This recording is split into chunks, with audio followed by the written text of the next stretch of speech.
Hello and welcome to Unacademy, a one-stop destination for the English medium civil services aspirants. A very good morning and welcome to the most comprehensive Hindu analysis on YouTube. So first, let's look at the topics that we are going to discuss. From the Delhi edition of the Hindu, I have chosen 11 important articles for a detailed coverage of the newspaper. Yesterday, we didn't have any important PIB press releases, but we will focus on these 11 important articles in the Hindu newspaper. The idea is to ensure that you don't have to go back and read the newspaper again. But before we start, I have a very important announcement for UPSC aspirants. Unacademy is bringing out its best possible offer for IAS subscription. The subscription is now available not just at the lowest price ever of 16,999, but also you stand a chance to get up to 18 months of free extension.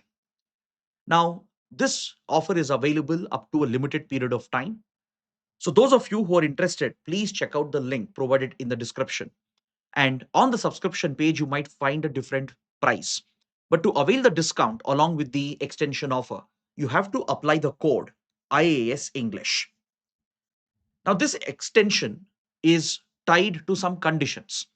For example, let's say if you don't clear the examination despite your best efforts, then Unacademy will provide you with CSE Assure guarantee, under which your next attempt is entirely on us. And if you clear the prelims exam, you will get a 100% refund. So that's why I said this is possibly the best offer from Unacademy. And I'm told this price is not going to return till the end of this year. So those of you who are interested to enroll, please check out the link provided in the description box below.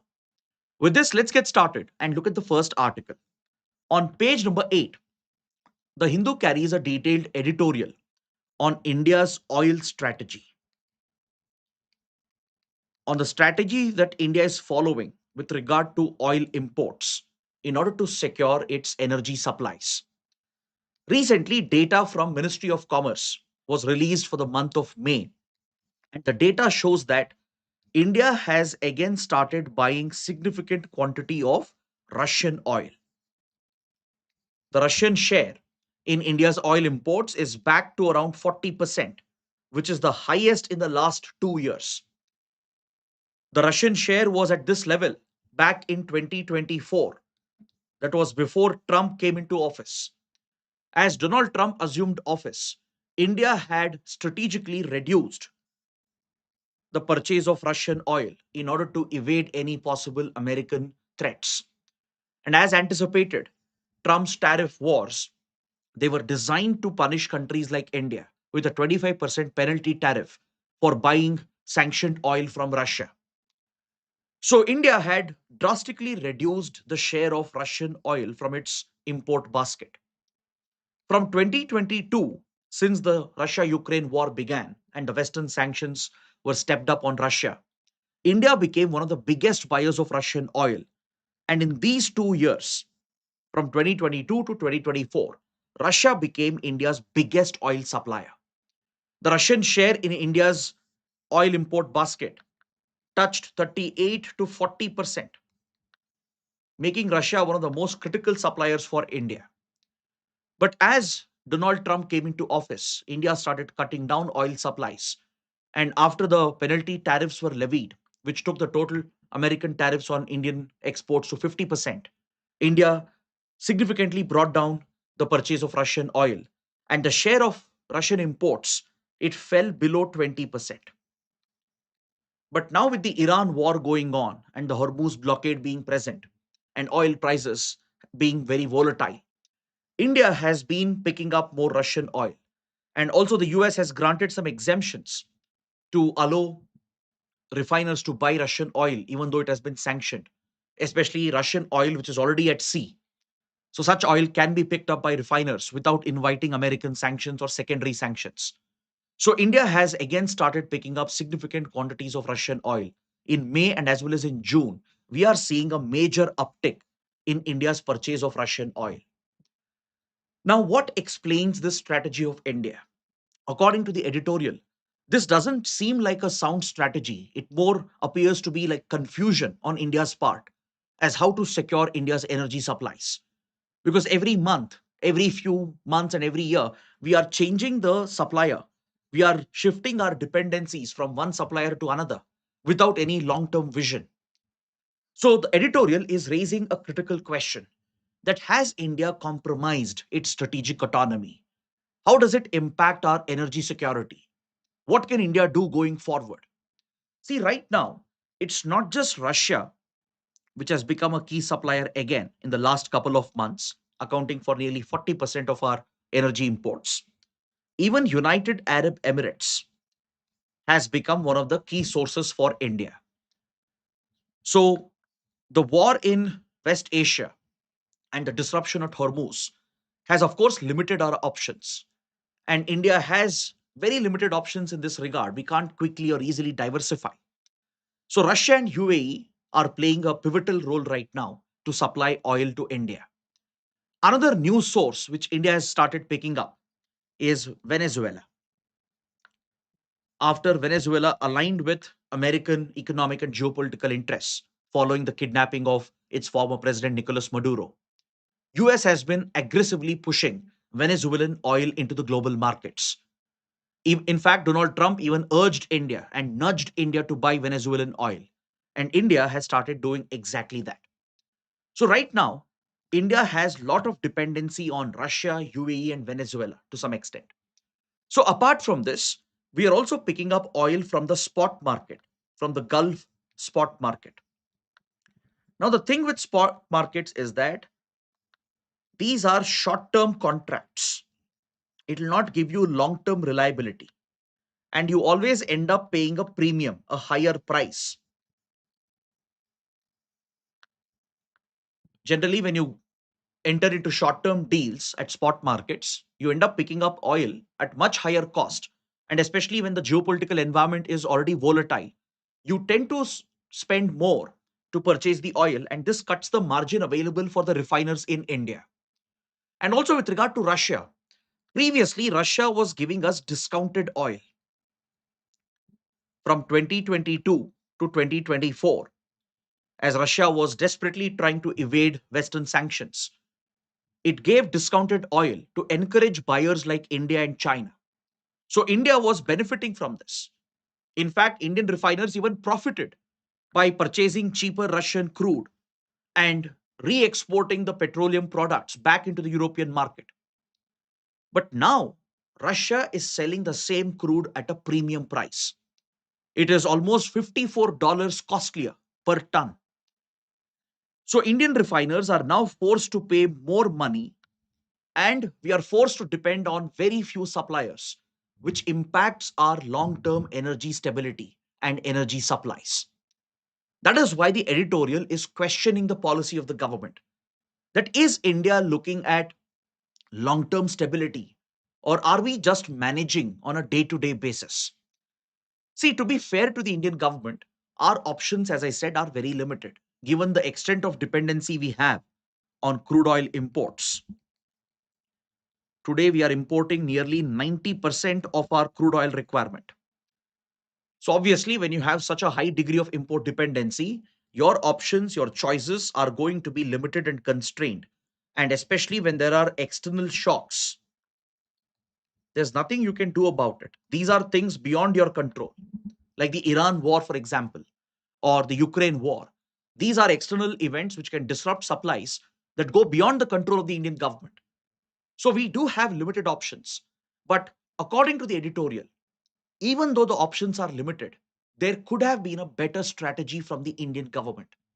And what is that better strategy? By sticking to our principle of strategic autonomy, by maintaining our independence in our foreign policy, by not coming under the pressure of any power, particularly the United States under Donald Trump. See, if we have to secure cheaper, reliable energy supplies, there are two ways of doing it. One, you first enter into long term, reliable contracts with diversified sources, which means you have to build long term partnerships which cannot be interrupted by external events or pressure exerted by any big power. Let's say we have a long term contract with UAE, with Russia, maybe the contract we had previously with Iran. We should never allow these long term supply contracts to be disrupted by external pressure and external events. Maintain a diversified supplying source from Venezuela to African countries to West Asian countries to Russia. There are at least 20 plus countries which can act as reliable suppliers for India. But maintaining long term reliable contracts will require India to maintain its strategic autonomy and independence in its foreign policy. Because if you appear to be biased, or if you appear to be falling under the pressure of one power which is trying to target the other bloc, that restricts our flexibility that is available. Now, Russia, which was giving us discounted oil, is now charging a very high premium, and that places a bigger cost on India's import bill. Probably, if India had not fallen under Trump's pressure and withstood the American tactics, probably Russian oil could have still been available at a cheaper price.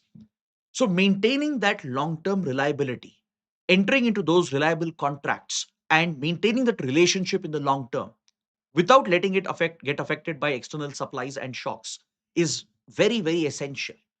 You need to diversify the sources. You can't depend just on one or two or three countries. You will have to ensure there are at least 10 or 15 long term reliable suppliers. Then, second, to deal with any short term contingencies, of course, you will have to rely on the spot market. Sometimes you might get cheaper oil as well in the spot market. Since we have a lot of dependency and we don't control the external events, you need to have a short term strategy as well. On one hand, you will have long term supplies that are guaranteed through reliable, diversified partners. On the other hand, you will focus on spot market procurement just to meet the short term requirements. And where you try to crack better deals, try to see if discounted oil is available. And that is a short term strategy. Along with this, you have to build up your strategic reserves. The Strategic Petroleum Reserve Project of India has, of course, given us some amount of buffer, but we need to expand, scale the strategic petroleum buffers that we are creating under the Strategic Petroleum Reserve Project. It is these steps that are necessary. But to do that, your foreign policy will have to remain independent, autonomous. You have to reiterate the strategic autonomy, which is the foundational principle of India's foreign policy. We need not align with one country against the other. For example, not picking up oil from Iran back in 2018, zeroing out oil imports from Iran has been seen as a strategic blunder, as India did that under American pressure. Or right now, cutting oil procurement from Russia in the past 1.5 years has also been criticized by the opposition and by the critics. So, if you maintain your autonomy in foreign policy, maintain that flexibility, that is when you can enter into these long term reliable contracts from diversified suppliers. In the short term, you will take care of the requirement through spot market procurement, and parallelly, you build your strategic reserves. Ensure that you have at least 2 to 3 months of reserve supplies. And that is exactly how India will have to focus on its energy security plans. Instead of having a chaotic, confused approach, there has to be a long term strategic vision. So, based on this argument made in the editorial, take up this practice question and practice your answer writing. Now, of course, you can have a different argument than this. You can have a counter argument to this as well. So, try to present this in the answers and please post that in the comment section below. Now, let's take up the next article, a very insightful article on helium as a critical resource. I think this article can be very, very important both for prelims and mains. The reason why helium as a critical resource is in news is because China has recently banned the export of helium. Just a couple of days ago, on the 10th of July, the Chinese Ministry of Commerce has issued an order prohibiting any helium exports from the country. So, why has China done this? What is the reason behind China's ban on helium exports? To understand that, first you need to understand some basic details about helium. Basically, we'll go back to our school days. We'll try to learn about helium and its applications in various industries.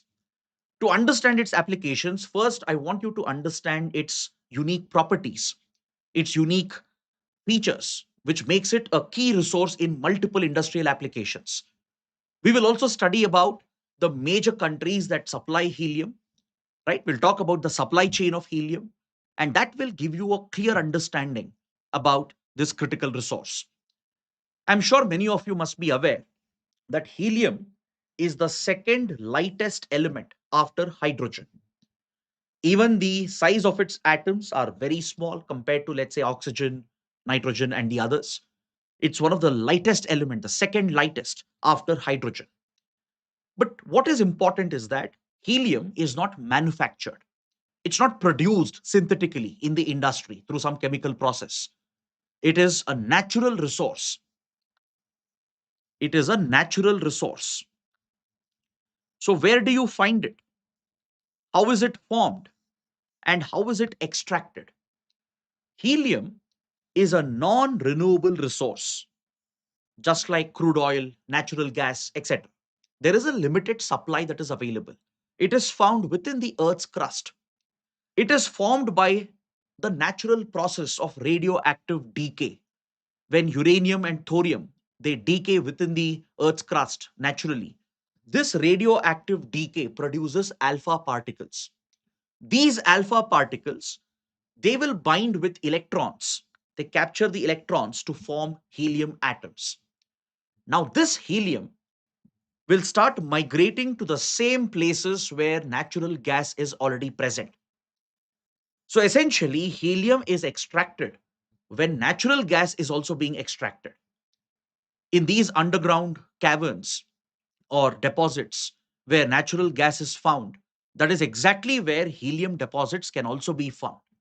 It is produced through this natural radioactive decay process of uranium and thorium, where the emitted alpha particles capture the electrons to form the light helium atoms.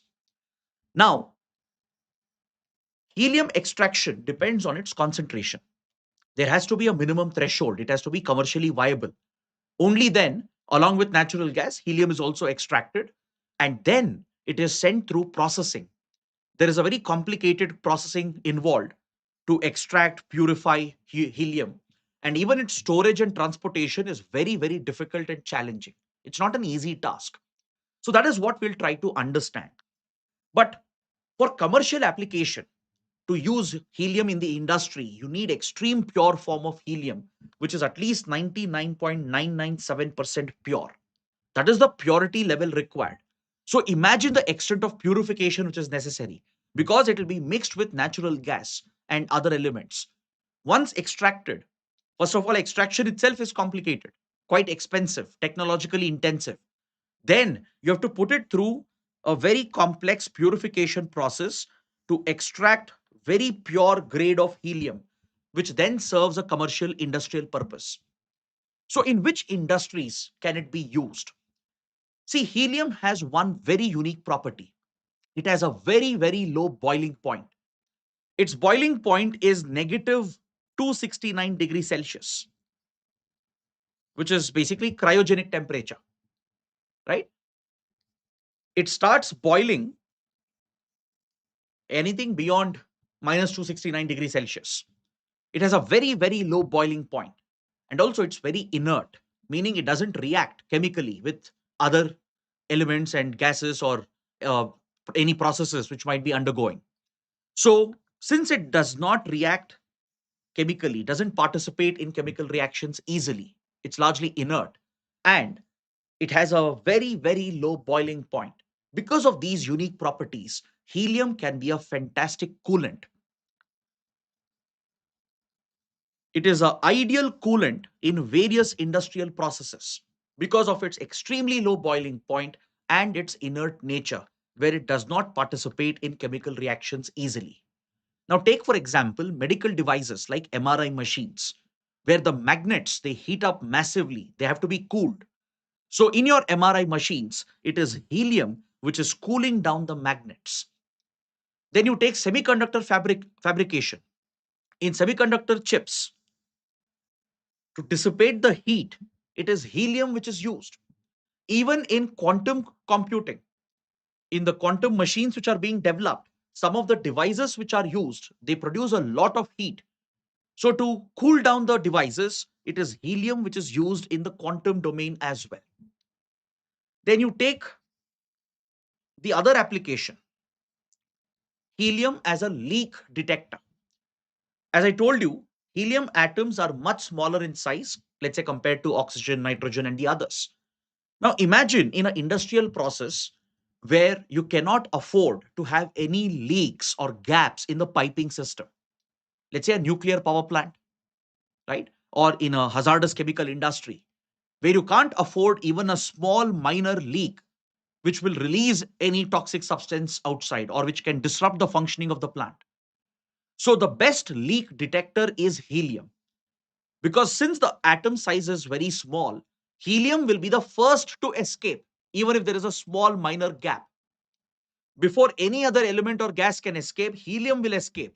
So if you put in the right sensors to pick up helium, to detect the presence of helium, that is a clear sign that a leak is occurring in the piping. So it is a very efficient leak detector in industrial processes. Then it is also used in the manufacturing of OFC cables, optic fiber cables. It's basically glass, which is drawn out and cooled. So helium is used to cool down the heated glass when OFC cables are manufactured. It is also used to push any oxygen and nitrogen bubbles which might form inside the OFC cable. Because of the smaller size of helium, it is pushed through the OFC cables to push out any oxygen bubbles which might get formed or trapped within it when it is being manufactured. Then it is also used by space agencies from ISRO to NASA, mainly to pressurize the fuel tanks. And finally, it is used in scientific research, in scientific laboratories. It is used in meteorological studies. It is used in tourism industry as well. Why? Because of its light nature. It is used to inflate balloons, airships. The hot air balloons that you see across tourist destinations is primarily inflated with helium. Same goes for balloons and airships that are used for climate research, meteorological studies. Even within a lab setting, helium is used for research purposes. So, when you break down the usage of helium across industries, it is widely used in laboratory setting where 22% of global helium demand is present. It is used to create controlled atmospheres and also in semiconductor industry as a coolant to cool down semiconductor chips with a 17% demand coming from this sector. It is used as a lifting gas for balloons and airships, where 17% of demand comes from. It is used in medical industry for MRI scanners to cool down the magnets, which creates a demand of 15%. It is used in aerospace sector, which creates a demand of 9%, which is mainly to pressurize the fuel tanks in rockets, and as a leak detector in various industrial processes, where the demand is around 5%. So kindly remember the industrial applications and the unique properties of helium. Now, the big question is, if China is banning the exports of helium, does it mean China is one of the biggest producers of helium? The answer is actually no. China barely produces 1.6% of the total helium produced in the world. In fact, China is heavily dependent on imports. 80% of China's requirement of helium is met via imports. Then what is the logic?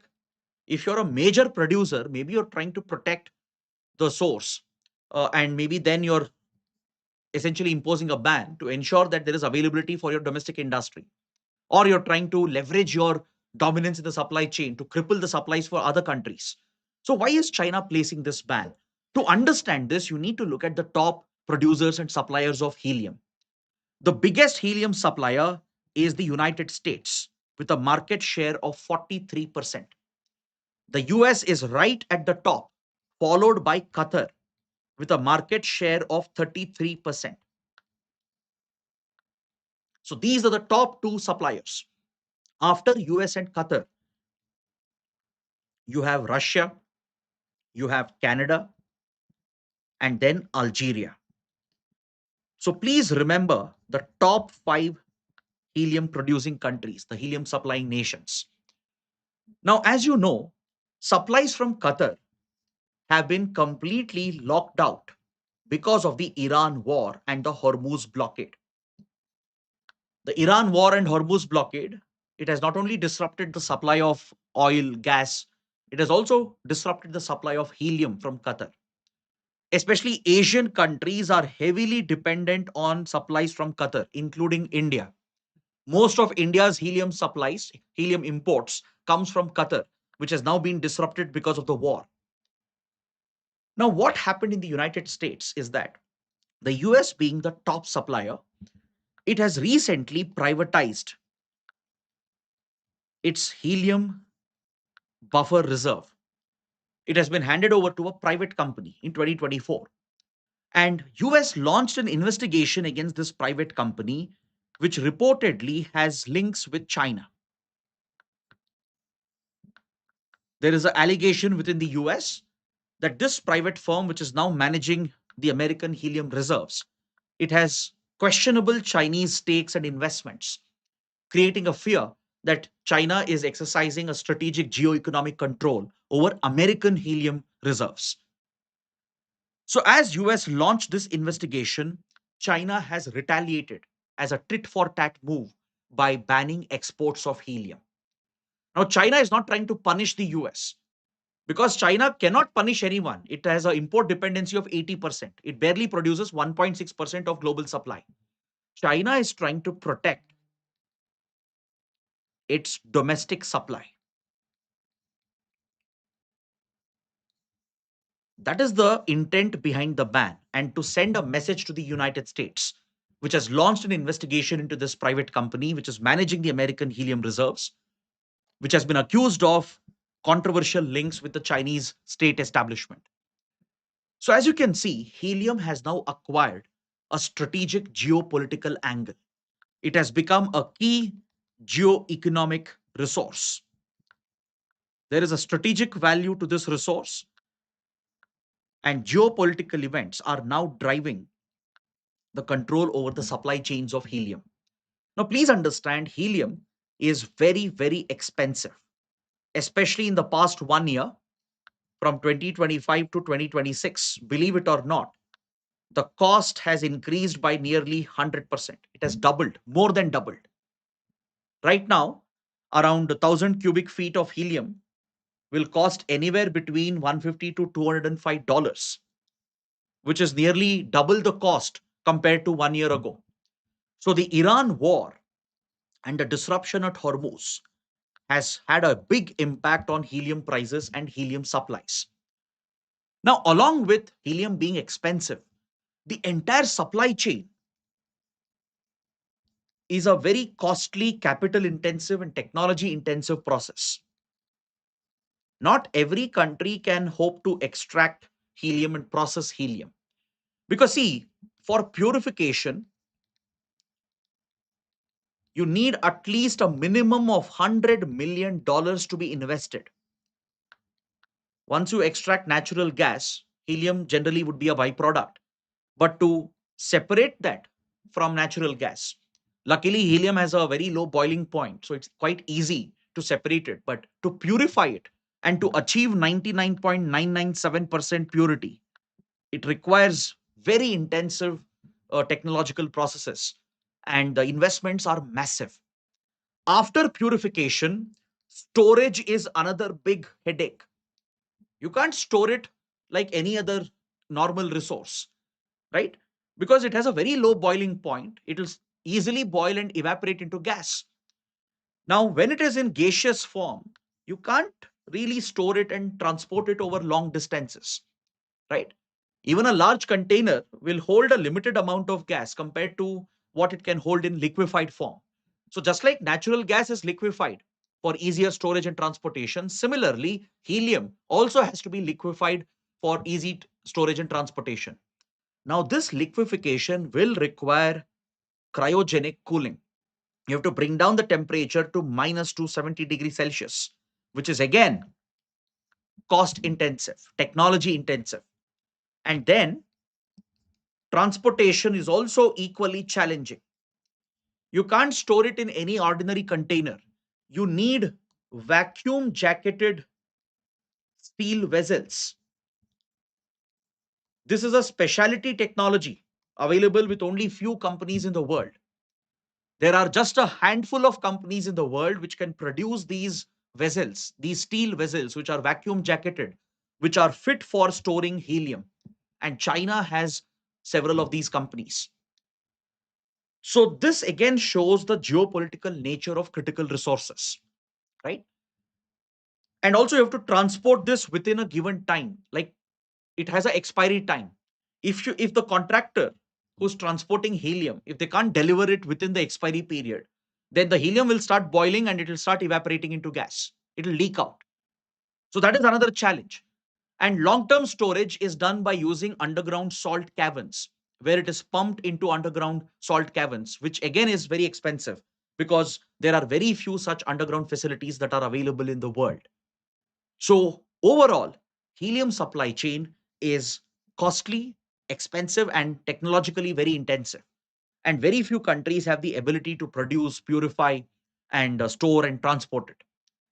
So this is the geopolitical game, a geo-economic game that you're seeing between US and China to control a key resource. Now, coming to the next article on page number 8, it focuses on the Indian judiciary, the higher judiciary, in particular, the Supreme Court and High Court, which are now in a recess mode. Basically, they are now taking a summer holiday of 6 weeks, starting from June 1st to around July 12th. This is like our school days, right? The good old days when we used to enjoy a good 6, 8 weeks of summer break. Now, the Indian judiciary goes on such a recess twice in a year. There is one summer recess lasting around 6 weeks from May to June or June to July. There is a similar winter break as well, usually in the December January period, roughly for 2 weeks. Again, like your school days, how you would get a break, almost a week plus break during Christmas, right?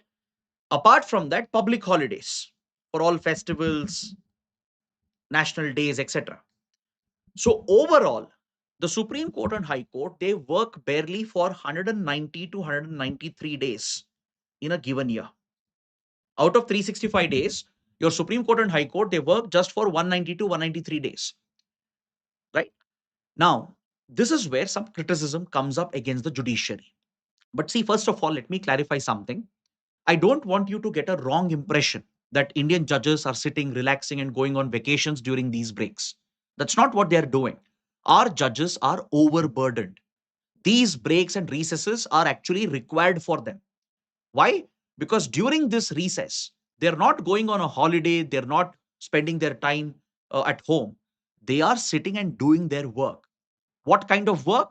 Instead of hearing cases in the court, they are going through the case files. They are writing the judgments, which take a lot of time and effort. Trust me, one of the most difficult jobs in our country is the job of a judge. So these breaks are actually required for them. See, this is generally a colonial tradition, a colonial practice that we have inherited. During the British era, the judges and magistrates, they could not bear the summer heat in India. So they wanted to run away to hill stations. That's why they introduced the practice of a summer recess for courts. Later, during winter, they wanted to celebrate Christmas. That's why they started taking a winter break as well. So, post independence, we inherited this colonial tradition not to give holiday for our judges, but to give some time so judges can invest the time to go through case files, write detailed judgments. So, they're actually doing a lot of work. They are overworked and overburdened. So, this recess is not actually a holiday for them. See, everybody deserves a break. You cannot be overburdened beyond a point, right? But these recesses that are given 6 weeks and 2 weeks, apart from public holidays, they help the judges to spend some time on a particular case, go through the documents, the files, go through the written submissions that are given, which is a time consuming effort. You have to do it manually. And you have to write the judgments which have been reserved, which itself will take several days and weeks of effort. Trust me, it's not an easy task. So there is this misconception that during recess break, judges are going on a holiday. It's not. That's not the case. Judges are actually working very hard. They are overburdened. But the problem is the way in which the recess is taken. If the entire bench, right, if all the judges go on a break at the same time, the functioning of the judiciary almost comes to a standing halt. So, first of all, the judiciary suffers from a massive backlog of cases. I'm sure you must be aware of this. Currently, there are 5.39 crore pending cases in the Indian judiciary. According to a study that was conducted recently, to clear this pendency at the current rate, we will require 300 years. So that is the scale of pendency that we are looking at. At the Supreme Court alone, there are 92,000 to 93,000 cases that are pending. At the High Court, more than 62 lakh cases are pending. At lower courts, more than 4 crore cases are pending. And as the cases drag, you know what happens, especially in criminal cases. Even under trials, who are placed in a jail, they will continue to remain in prison even before they are convicted. In many cases, under trials serve more jail term than what the crime deserves or as per the punishment laid out under law. In many cases, under trials end up serving more prison term than what they deserve as a punishment as per the criminal laws. So this is a big miscarriage of justice. As they say, justice delayed is essentially justice denied. So when you have such a massive backlog of cases, taking these breaks, it might seem to be illogical, right? But at the same time, as I said, judges are not taking a holiday, they're not vacationing, they're not resting, they're not wasting their time away. They're also humans, they need a break, but they're using this break to actually do back end work, which is going through the case files, writing judgments. So, what is the solution here? What should we do? See, we have to get rid of this colonial practice. This is just a colonial inheritance. Of course, judges require break. So, what can we do? This can be staggered. Instead of all judges going on break and the court shutting down during these recess periods, you can stagger these breaks throughout the year. Now, can you imagine a hospital taking such breaks? Don't you think doctors, nurses also require breaks? Imagine if all doctors, all nurses go on break for 1 month. What will happen? Right? You can't imagine this in any other sector, in government work, in private corporate sector as well. Imagine all employees taking leave at the same time. Yes, everybody deserves a break. They need some break time, right? Either to take some rest or to focus on their other work. But you can't allow the entire machinery to go on break for a certain period of time. See, right now, what happens during recess is that there is a special bench which is constituted called the vacation bench. It will hear only certain critical, important cases, cases involving a life and death question, cases involving liberty. Such critical cases, if they come up during recess period, they are taken up. It's not that Supreme Court, High Court are on a complete shutdown. No, they have set up vacation benches for this. Those vacation benches will function and they will take up only selected important cases where matters of life and liberty are involved. And Supreme Court has recently changed the nomenclature as well. Right now, they don't call it a break or a recess because that gives a wrong image. That's why many people have a wrong assumption that judges are taking a holiday and going away from court work. That's not what they're doing. So, to correct the assumption, recently the name was changed. It's now called a periodic work break. It's like a partial work break, meaning the courts are working partially. But change in nomenclature will not do anything. The solution is very simple here. You need to stagger the breaks. You need to ensure judges, they take breaks over a period of time. You need to create a roster. That is what happens in every company, in every industry, within the government as well. right? Right now, Supreme Court has a sanctioned strength of 38, including the Chief Justice of India. It was recently increased through an ordinance. Now, you can't afford all judges going on break at the same time. Instead, create a roster, let them take breaks in rotation, maybe two judges every month or three judges every month, so that rest of the court will keep functioning. But this again is a short-term solution. To solve the pendency of cases, the only long-term solution is to increase the vacancies, fill the vacancies on time, which is dependent on the collegium and the executive. So these long-term judicial reforms are absolutely necessary. Better case management, better court administration, and filling the vacancies, increasing the strength of the benches is absolutely critical.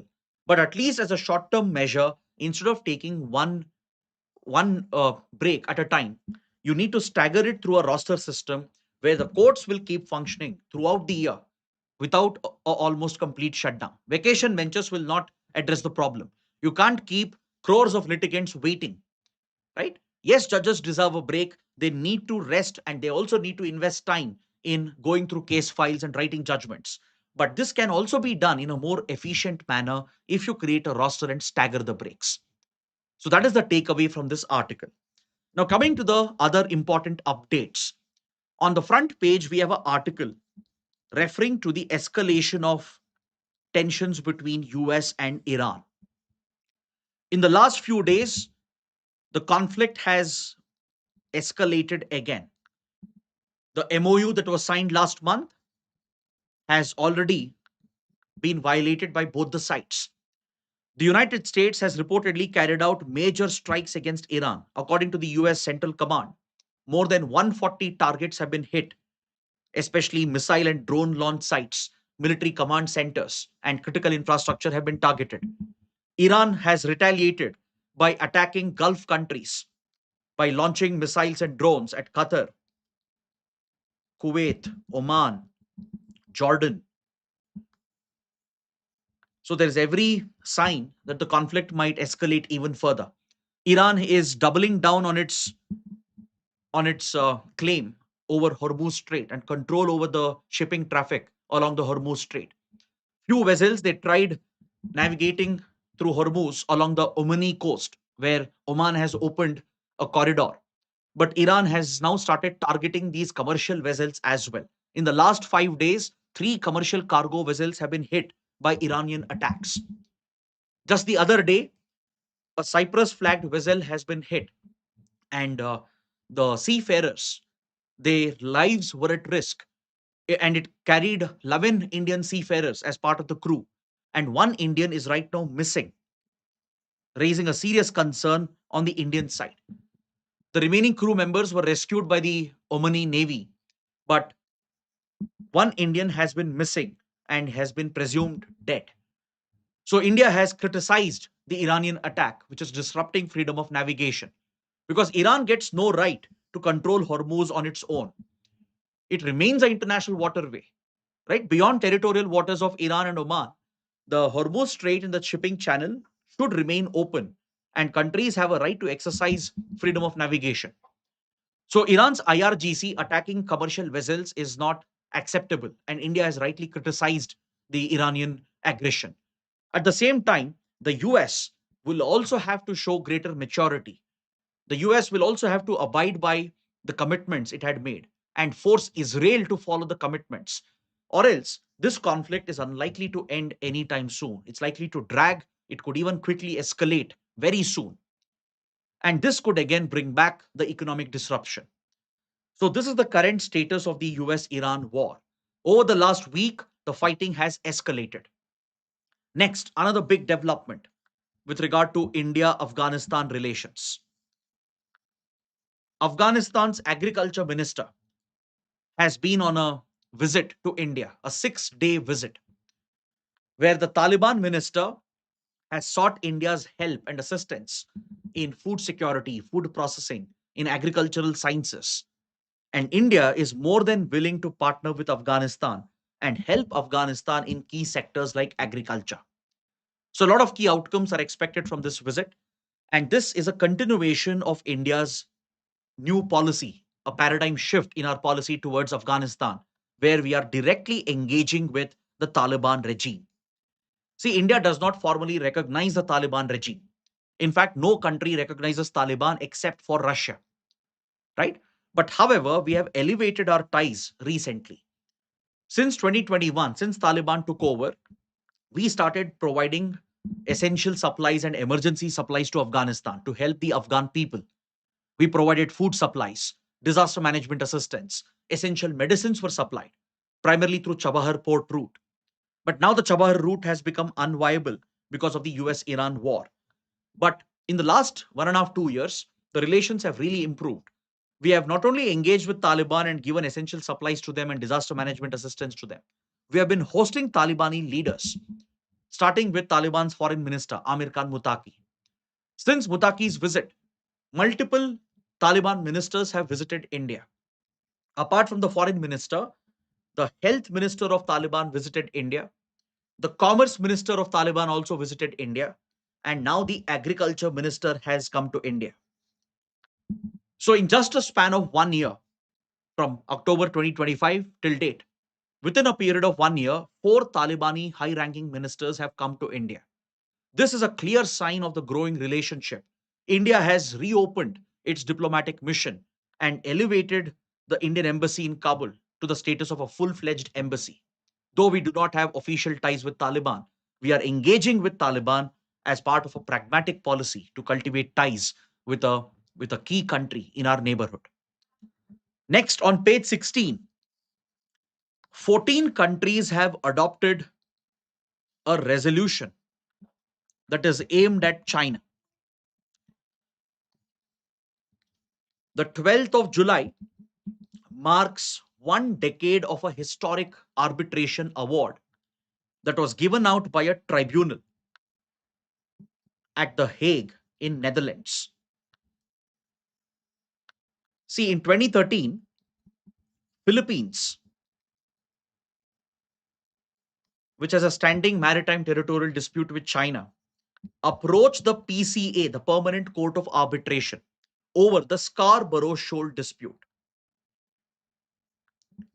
Now, where is the Scarborough Shoal located? Let me show you the map. You can see the map of South China Sea and the claims that China makes through its so-called 9 dash line, this U-shaped line China has drawn to make its claims, which goes against international law. It violates the principles of the UN Convention on Law of the Sea. China, as you know, has been disrupting freedom of navigation and overflight. It claims the Paracel Islands, the Spratly Islands, Scarborough Shoal, and various small reefs and islets to itself.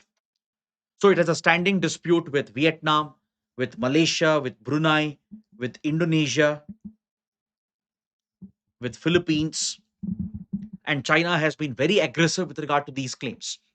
So Scarborough Shoal has been disputed between China and Philippines. As per international law, as per UN clause, it belongs to Philippines. But based on absurd claims, China is trying to take over the entire Scarborough Shoal region. So with regard to this dispute, Philippines had approached the Permanent Court of Arbitration in 2013, filing an arbitration case against China. But China never participated in it. So as per the UN clause provisions, a tribunal was constituted at The Hague in Netherlands, where the PCA is headquartered, to look into the case that was brought up by Philippines. In this particular case, a final award was delivered. Final ruling was provided on the 12th of July in 2016, a decade ago. In this ruling, the tribunal ruled in favor of Philippines. The award, the arbitration award, went in favor of Philippines, recognizing the claims of Philippines and rejecting China's claims. So what did China do? China rejected the award. Though China is a signatory and a party to UN clause, though it is part of the Permanent Court of Arbitration, China rejected the award, stating that it is not binding and it is not bound to accept the award. So since then, China has rejected this arbitration award. So now the European Union, along with United States and other like-minded allies from the Western world and Asia, they've all come together to reiterate their support for this arbitration award of 2016. So US, United Kingdom, the 27 members of European Union, then even Japan, Australia, Canada, and many Asian countries as well. They've all joined this resolution adopted by 14 countries along with EU, where they reaffirm the arbitration award with regard to the Scarborough Shoal dispute. So this is a message to China that it cannot violate international rules and go against rules based order. It will have to accept the award. But China, as always, rejects the award and has rejected this resolution as well. But also, let's expose the hypocrisy of United States here. The US also has joined this resolution.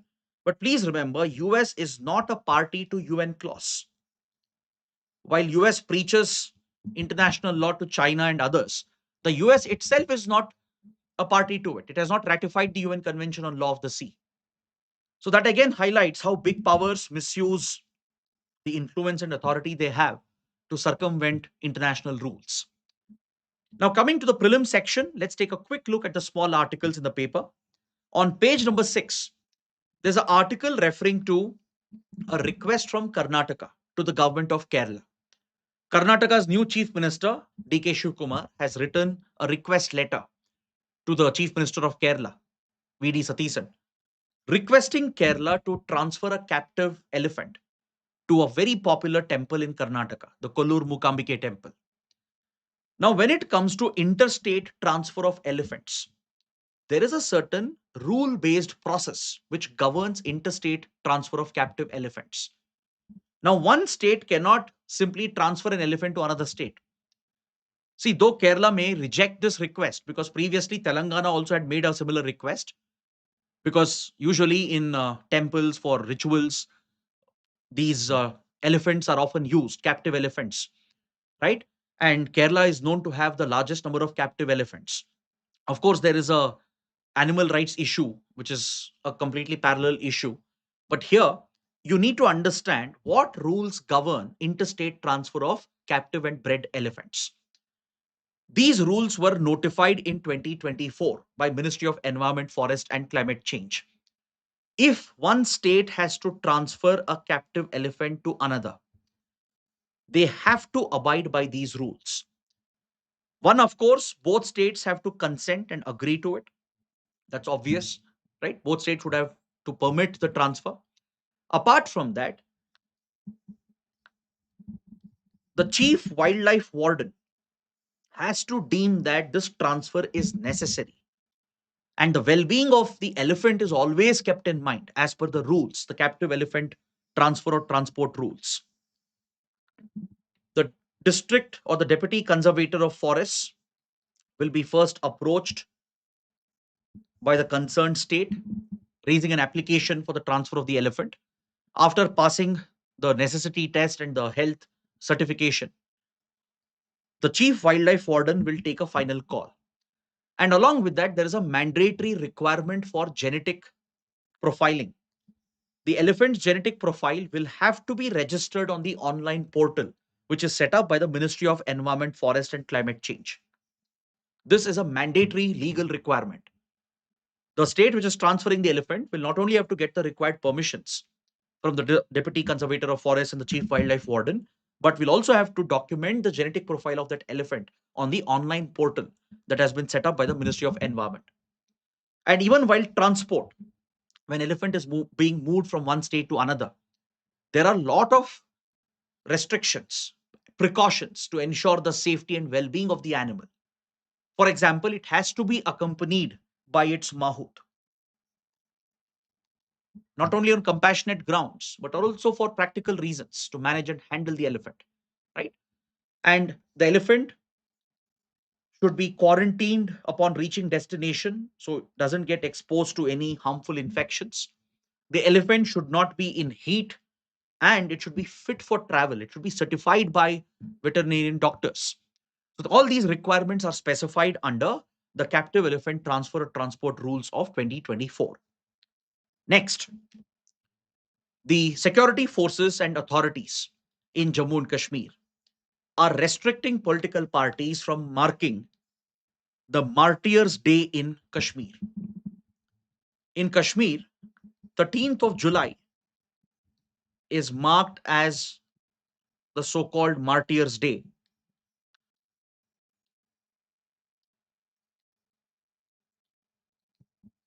which is a day of remembrance for the sacrifice that Kashmiris had made in their revolt against the then Dogra ruler, Maharaja Hari Singh. Back in 1931, on 13th July, 22 Kashmiris who were civilians, they were brutally killed by the forces of the princely state of Jammu and Kashmir, which was back then under Dogra rule, under Maharaja Hari Singh. Kashmiri Muslims in particular, they had certain political demands that despite being in majority, that their concerns were being ignored by the Maharaja. So it had led to a political revolt against the then monarchy. However, it had also acquired a communal tone, leading to violence between Kashmiri Muslims and Kashmiri Pandits as well.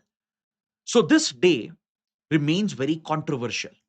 The Martyrs' Day, which is often marked by Kashmiris and by various political parties like National Conference and the other Kashmir-based outfits, it has always been quite controversial. And especially after 2019, government of India has not allowed the Martyrs' Day to be marked after the special status of J&K was revoked under Article 370 and state of J&K was reorganized into two union territories. Since then, the government and the security forces, they always place restrictions. They barricade the burial site where the 22 civilians, Kashmiris who were martyred, where their uh, where their cremation was done, right? So this place is completely cordoned off. Politicians and parties are not allowed to visit, and even the leaders are placed under house arrest. So on this occasion, you need to know what is the Martyrs' Day. It refers to the 1931 revolt in Kashmir, primarily by Kashmiri Muslims against Dogra rule. Next, ISRO has successfully carried out three important tests as part of the upcoming Gaganyaan mission. As part of the Gaganyaan mission, ensuring crew safety and the proper working of various subsystems is very critical. So, three important systems have been tested successfully by ISRO.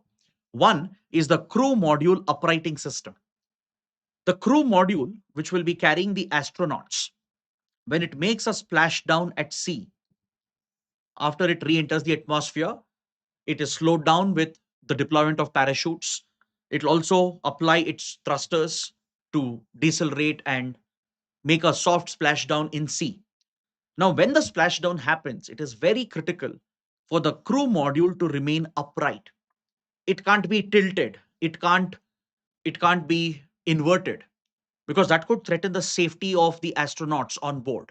Till the time the module is recovered by the Navy, by the warships and expert divers, you need the crew module to remain floating and in an upright position. So, this is a very, very crucial part of the re entry phase. So, this system has been successfully tested using a cold gas based propulsion system. ISRO has successfully tested a uprighting system which will keep the module in an upright state after it lands in the sea. Then, second, separation of the umbilical mechanism that connects the crew module with the service module. The crew module carries the astronauts, the Gaganyatris. The service module provides the power and the propulsion. Now, during re entry, the service module will have to be cast away, separated from the crew module, and the crew module makes the re entry into the atmosphere. So, ensuring a clear separation of that umbilical connection is very, very critical. So, this system also has been successfully tested with a clean separation of crew module from the service module. And the third test to check the structural integrity of the crew module when the apex cover is blown apart. The crew module, which is housing the astronauts, it consists of a apex cover on top of it, which will also act as a re-entry shield. Now, this has to be separated, it has to be cast away to pave the way for the parachutes to be deployed later. So, the apex has to be blown apart while ensuring the integrity and safety of the rest of the crew module. So, this system also has been successfully tested by ISRO. Next, a big finding by Chinese researchers with regard to China's proposed Medok Dam on the Yarlung Sangpo. The Medok Dam is considered to be the world's largest hydropower project that China has proposed. If it is built, it is going to be the world's biggest hydropower project. Now, China is not only constructing this on the Yarlung Sangpo, which is the upper stream of the Brahmaputra, it is coming up in a very controversial, sensitive location. Right after the Yarlung Sangpo makes the great turn or the great bend or the U turn at Namcha Barba, as it is about to enter India in Arunachal Pradesh, right before that, that's where the Medok County of Tibet is located. This is where China has planned this mega dam project, and India is already concerned and worried about it. Now, Chinese researchers have come out with a new seismic study about the tectonic activity here. Because, as you know, the Indian plate is constantly diving under the Eurasian plate, creating one of the most active seismic fault lines. So, at Medok County, exactly where the dam site is proposed, right beneath that, there is an active fault called the Paizhen fault. So, please make a note, very important for geography and IR. The Paizhen fault runs from the Paizhen village in Tibet towards Arunachal Pradesh in India. This fault line has been formed by the subduction of the Indian plate under the Eurasian plate, and it has remained active. In 2017, there was an earthquake in the nearby region, which was traced by researchers to the northern part of this fault line. So, constructing such a mega dam project in an active fault zone is considered as a high risk, as it will be highly prone to earthquakes. So, this is a new development, right? This could potentially strengthen India's argument against the Medok Dam project. Clear? So, kindly remember the name of the fault and the location of the fault. Now, coming to the last article on the supplementary page, there's an article referring to this satellite, Earendel 1. This is a satellite which has been approved to be launched by the US Federal Communications Commission, the FCC, which regulates space launches in the US. So, this satellite, Earendel, will be launched by a private space company. It's a private launch. But what makes it interesting and unique is that this satellite is not a communication satellite, it's not a remote sensing satellite. It will be placed in a non geostationary orbit, roughly around 600 kilometers. And it is mainly designed to deploy a massive reflector which can reflect sunlight towards the earth. So it will be placed in a very high inclination at an angle of almost 88 degrees.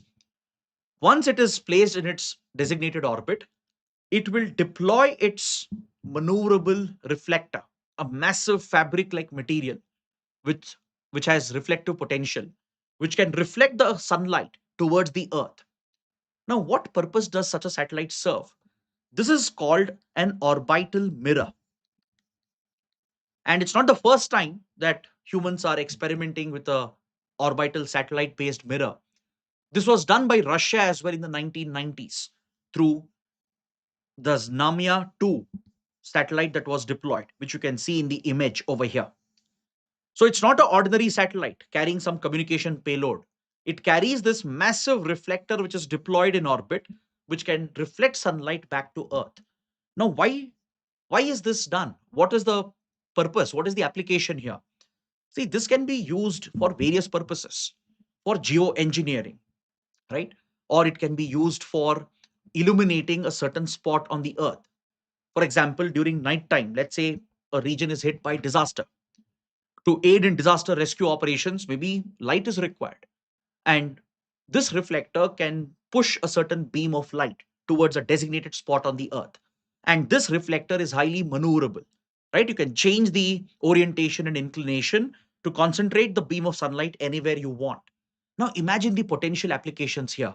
You can use this to increase the availability of sunlight for solar panels. You can use this to regulate insolation under geoengineering techniques, right? Potentially giving the ability to combat global warming. It can be used for many such purposes wherever illumination is required, right? In remote parts of the earth, let's say there is an emergency situation to carry out search and rescue operations, the satellite can be reoriented. So it's an experimental initiative. But however, the project has raised a big controversy, especially astronomers are very angry with this project because any such illumination can affect optical astronomy. In fact, the astronomical society across the world, they're already angry with Elon Musk's Starlink project, where Elon Musk is deploying thousands and thousands of microsatellites, which is already causing a big disruption for optical astronomy. And now, with such satellites which can reflect sunlight, this is a big hindrance for astronomical observations.